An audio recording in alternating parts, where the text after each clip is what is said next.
Bismillahirrahmanirrahim. Para ditën e djeshme, po udhëtoja dhe në kufin të një prej qyteteve të vogla të vendit tonë, u ndala për një pushim kalimtar.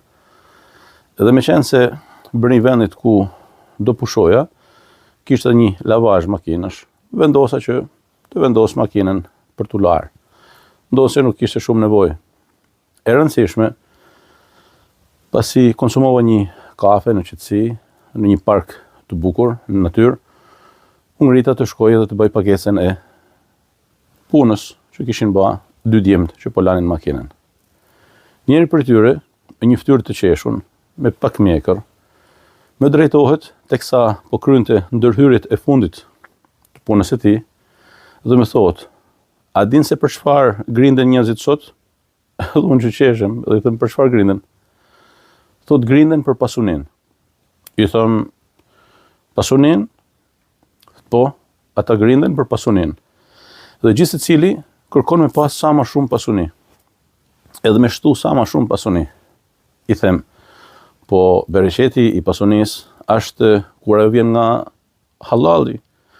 Dhe kur njeriu e din burimin e asaj që punon dhe punon me djersën e ballit." Thotë: "E vërtet, mirë po njerëzit nuk pyesin për halalin. Njerëzit e kanë përzi halalin me haramin." Edhe unë qeshem, nuk flas. Pastaj djali vijon edhe më thotë: "Shumë prej tyre do të dëshironin që t'i kthehej koha mrapsht, sepse shumë kohë kanë humbur në këtë botë me gjëra të padobishme, me harame, me ndalesa." Edhe unë habitem.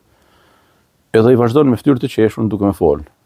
Edhe unë vazhdoj të marrë të jap me të dhe të regjistroj fjalët e tij, si të ishin urtësi të vjetra nga libra të stivosur në biblioteka njerëzish me vite e vite mi supet e tyre.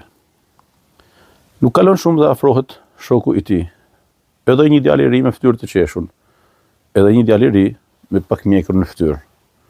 Edhe më thotë: "A jeti musliman?" Unë qeshem. I them: "Po, elhamdulillah, musliman jam."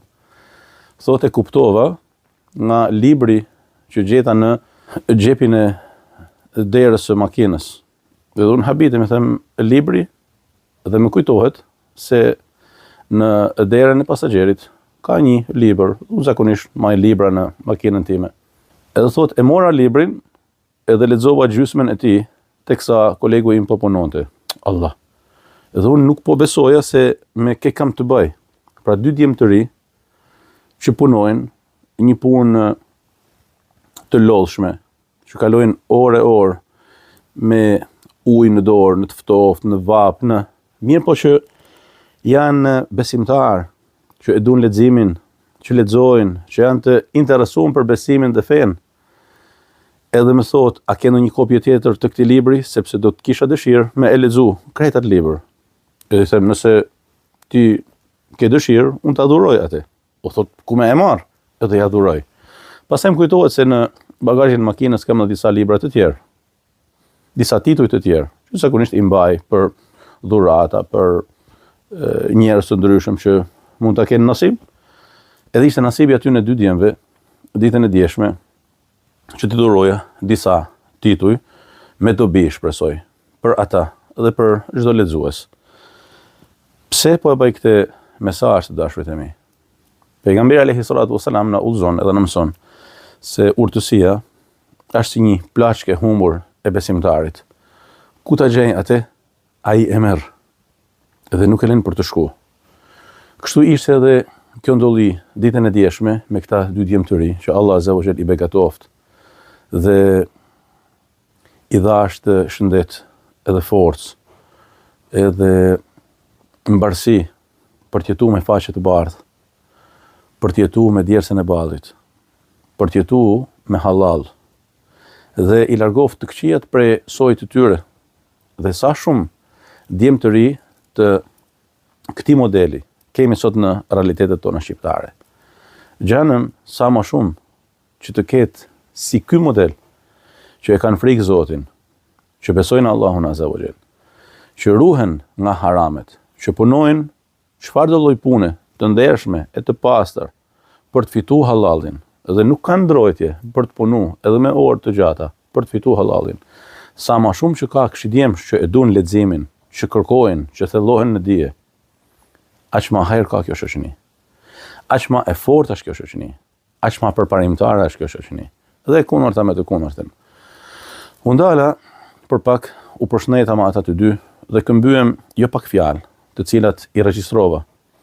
Edhe pata dëshirë që një pjesë të asaj mirësie të madhe që Allah Azza wa Jall më vendosi dje para durve nëpërmjet atyne dy djemve të bekuar ta ndaja me ju.